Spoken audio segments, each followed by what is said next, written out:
Are reacting now to the chaos in D.C. They were inside the Capitol when the siege began. Now, our Leah Shields joins us live with the very latest on their reactions to all of this. Leah.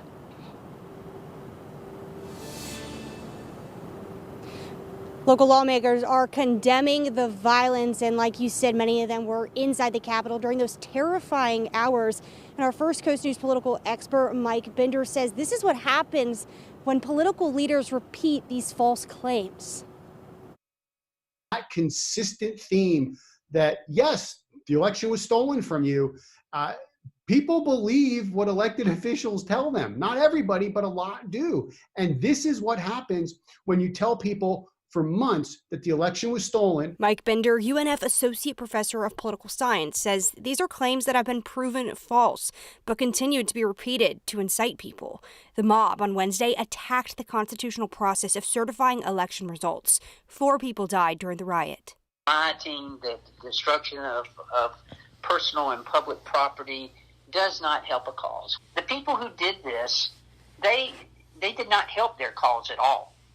They hurt their cause, and that's very, very unfortunate because our forefathers set up our Constitution for us to have civil debate.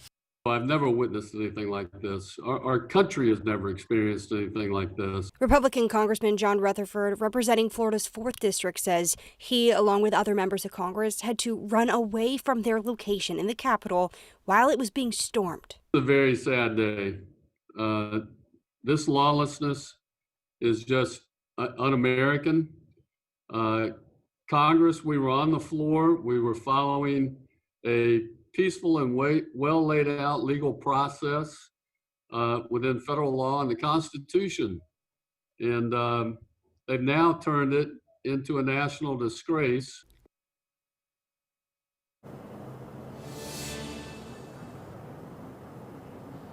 We're also hearing from Congressman Al Lawson of Florida's 5th District, who calls this an embarrassment and a sad day for democracy.